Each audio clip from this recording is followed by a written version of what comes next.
200 ml mlake vode, 200 ml mlakog mleka, dodat ću kvasac 8 grama i jednu kašičicu šećera.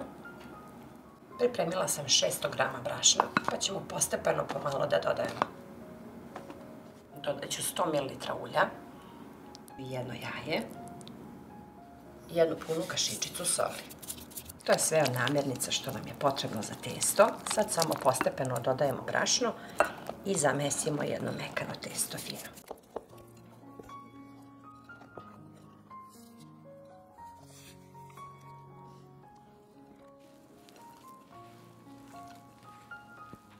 Potrošila sam 600 grama, ali sam odvojila još 100 grama jer nam treba sad za premešivanje testa, a još malo da mesimo jer je još uvek mekan.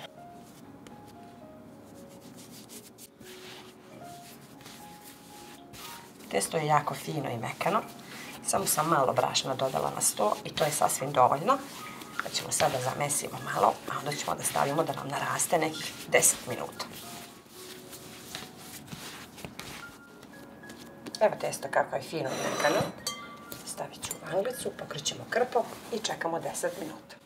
Posle 10 minuta potrebno je da sipamo jednu kašiku ulja i da lepo premesimo testo i onda čekamo 20 minuta da naraste.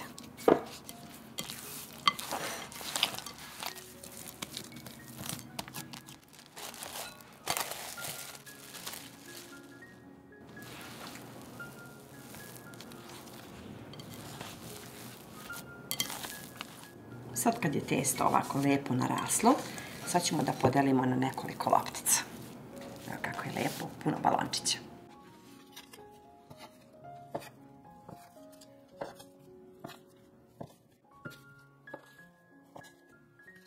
Oblikovat ću male loptice pa ću da ih sklonim sa strane da malo narastu.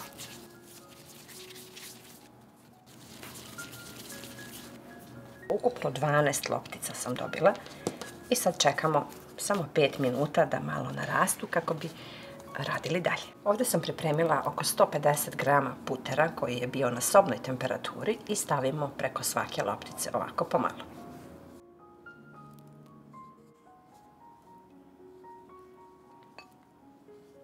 Sad jednostavno lopticu ovako spustimo i ovaj puter dole. Testo je sad jako mekano i može lako da se razvlači.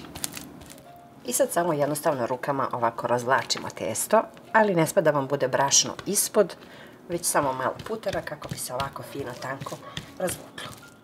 Sad je potrebno da prebacujemo testo, ne da motamo u rolat, već ovako samo lagano da spustamo. Biće predivno zbog ovog motanja i premazivanja ovog putera. I sad samo umotamo ovako u spiralu. Jedan deo samo spustimo ispod i ovako da dobijemo pravi đevrk. Ređemo pleh i pravimo malo razmak između.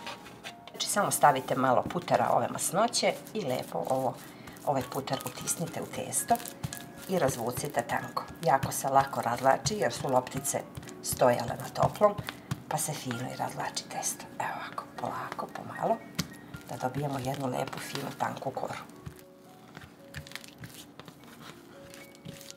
Evo ovako i sad samo jednostavno prebacimo, znači ne motamo nego prebacujemo. Evo ovako i odmah zavrtimo. Prebacimo ispod i dobijemo jedan lep đavrek. Unutra sam jedno žumance sa jednom kašikom mleka i sad lepo premažemo. Posipat ću malo sa makom ili može i susam, što god.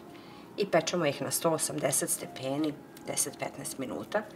Jer je ovo jako tanko testo, a ja ću da vam kažem koliko sam ja tačno pekla. To će biti tako lisnato, vidite koliko to ima balončića. To nisu obični đevreci, ovo je nešto predivno.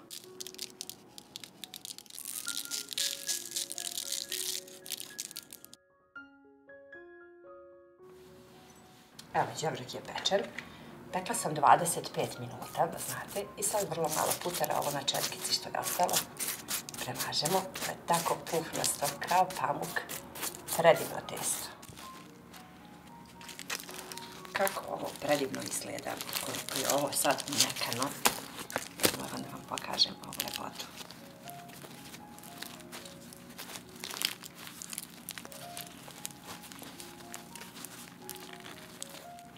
puno listića.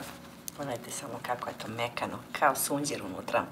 Ja sam sigurna da ovo svako voli i da ćete da napravite vašoj deci, vašoj porodici. Jednostavno je, a ukus stvarno predivan. Ne znam da li je lepša ova sredina, poput pamuka i sunđera unutra, ili ova predivna korica koja se topi u ustima, koja je premazana puterom. Stvarno jedno savršeno pecivo. Biće mi drago ukoliko budete probali ovaj recept. Ovo je tako vazdušnasto, ovo je nešto najlepše što sam pripremila za svoju decu. Lisnato, mekano, a s polja ima ovu hrskavu koricu. Eto, to bi bilo za danas. Sve vas puno pozdravlja vaša Aurora, pa se vidimo uskoro sa nekim novim receptom iz moje kuhinje.